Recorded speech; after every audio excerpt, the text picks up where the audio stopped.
this week, we listened to, many of us listened to the State of the Union annual speech by the President of the United States to Congress and to the American people. And this week, President Trump gave this State of the Union address. It took 1 hour and 47 minutes, the longest State of the Union address. It was really more of a entertainment show than a policy address at all. But we did a whole live stream here on Truth in the Barrel with a panel of everyday Kentuckians talking about our reactions. So everybody, right after the State of the Union address. So everyone listening should go check that out because that was really cool.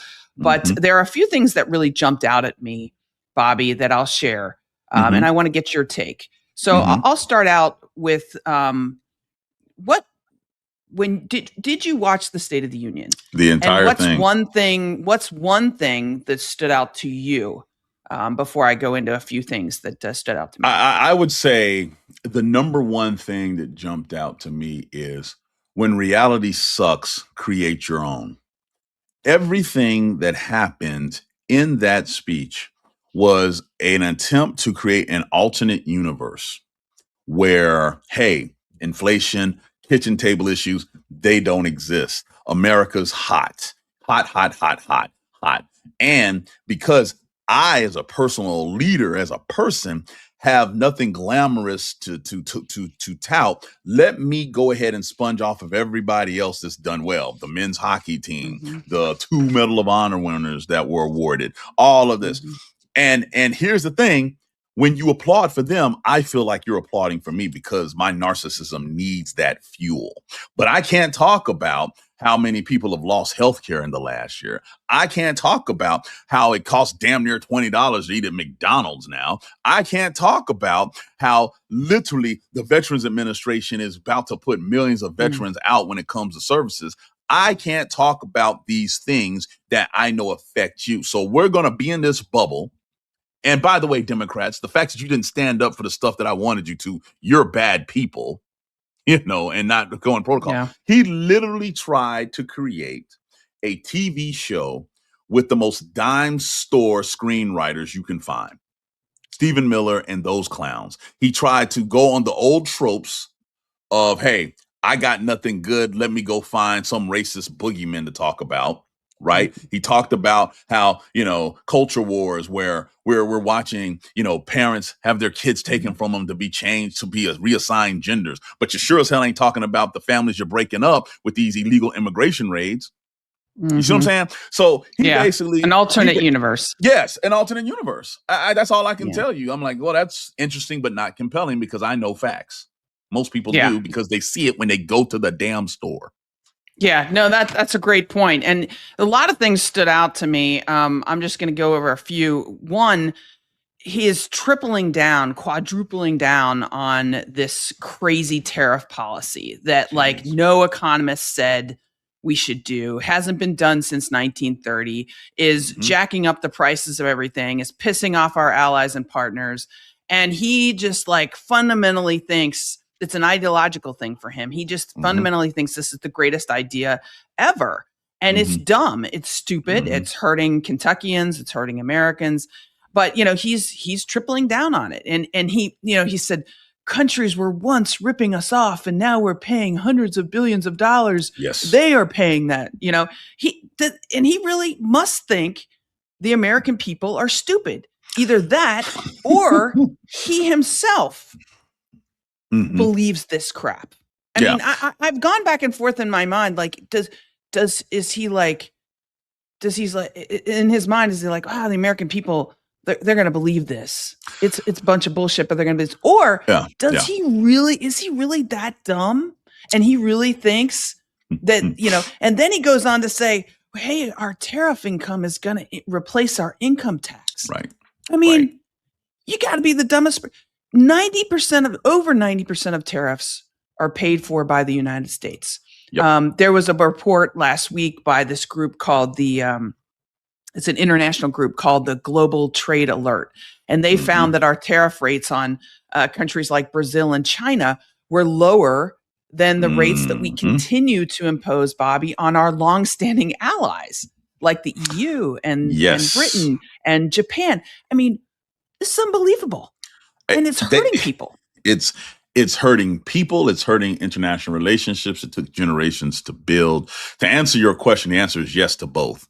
He believes that we are that stupid, and he believes in these things. And every time he mentions tariffs, I'm like, I see how you were bankrupt 6 times in the casino industry, which is designed for the house to win. I see it. You go out of your way to plant this. Here's the thing with the tariff. You're Kentucky. My gosh, agricultural state. That exports a lot of things, starting, bourbon, liquor, adult beverages. You cannot tell me that your state is not feeling the economic pinch between that and then, of course, the one big beautiful bill when it comes to healthcare and rural hospitals. Kentucky, damn near, when you really think about it, is ground zero for impact of average everyday Americans. And I cannot believe that y'all are believing that in that state. Can't. I think a lot of people are feeling it. And, the key is, do you connect the dots between this is a policy that was unilaterally instituted by the President of the United States with the consent and cheering on of Republicans in Congress, including the Republicans in Congress from Kentucky, who have to know that this is just killing our farmers and our bourbon industry and really hurting people at the checkout line. There's 2 other things that really stuck out for me during the State of the Union. And this is beyond, of course, the sideshow stuff of the U.S. men's hockey team and all of that. I'm super proud of the hockey team, both men's and women's and all of that. But let's just talk politics and policy, I guess. One is when the President of the United States made this claim, very sort of arrogant,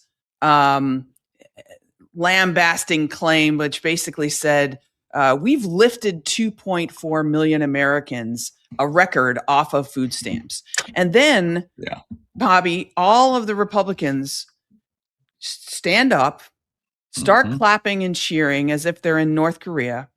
And I'm thinking to myself, they're clapping for us ripping people off of food stamps. 2.4 million Americans who are in poverty, kids, yes. You can't, parents and families who can't afford food, or maybe they're in between jobs, and we're like cheering this on. Right. It was depraved. Because here, when you think about it logically, again, I graduated dead last. I'm the class anchor of class 2001 out of Annapolis, but I can do basic math.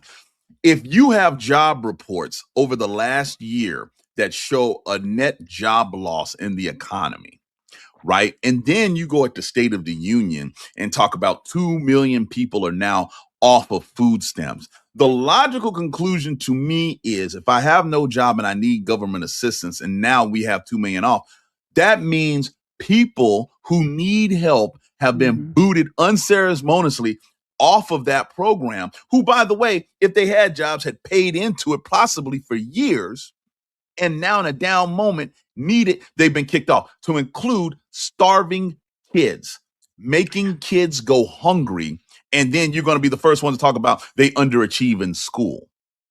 Get out of here with that. That's bullshit. I can't. It's crazy. I can't.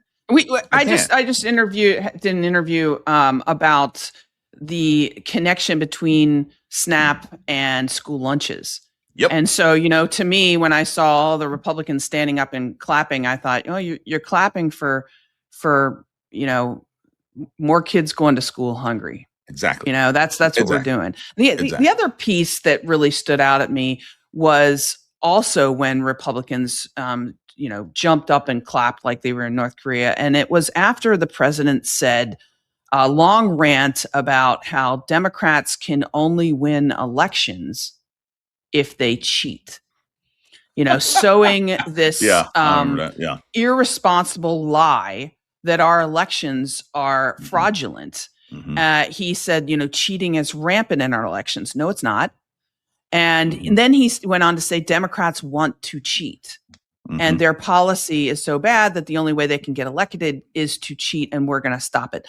And so think about that. How bad is our democracy right now when the president of the United States stands up there and says to the world that the opposition party in America can't win an election unless they cheat or by fraud, and all while Republicans stand up and clap for it. It is something out of like a dystopian future like movie, right? And you nailed it when you said North Korea, because the reality is this: Trump does not see the United States government and its systems, right, the whole Constitution thing, as something for the people. He sees it as a tool for his own self-aggrandizement. He does not and cannot accept the fact that he could lose anything. He hates Biden to his core because he actually gave him the most biggest public humiliation of his life. He lost. He couldn't spin it. He couldn't do it. He tried. And in trying, he unraveled the trust and full confidence we have in our system. He knows that the midterms is going to be not some blue wave. It's going to be a blue tsunami. It's going to, like I said, my way of thinking about this, you get it in, Vim get it, you can get the Senate too. And now impeachment is on the table. It's on the table.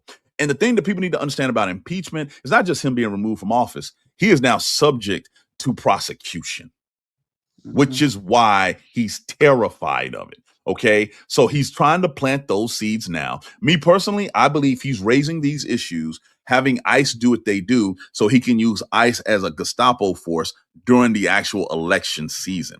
Meaning they'll post people right outside of precincts saying, we don't want illegals to vote.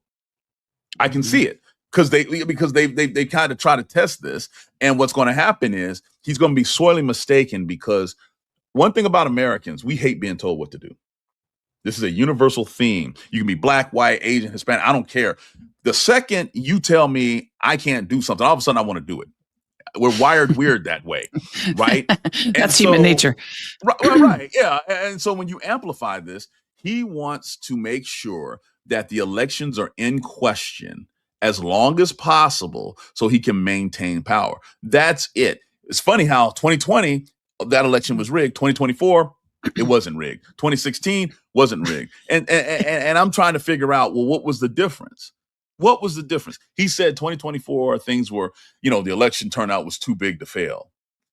I'm comparing election turnout numbers and I'm like, it doesn't make sense, Bobby. I mean, he was in power in 2020. So somehow tell me how the 2020 election was rigged when Republicans are in power, but then when Democrats are in power in 2024, when Donald Trump won, somehow that's not rigged. I mean, it makes the logic there is bonkers. It's just completely bonkers. He's the type that he can't accept losing, and he cannot accept the publicity of losing. He's taken a lot of L's behind closed doors, but that was huge. It was huge.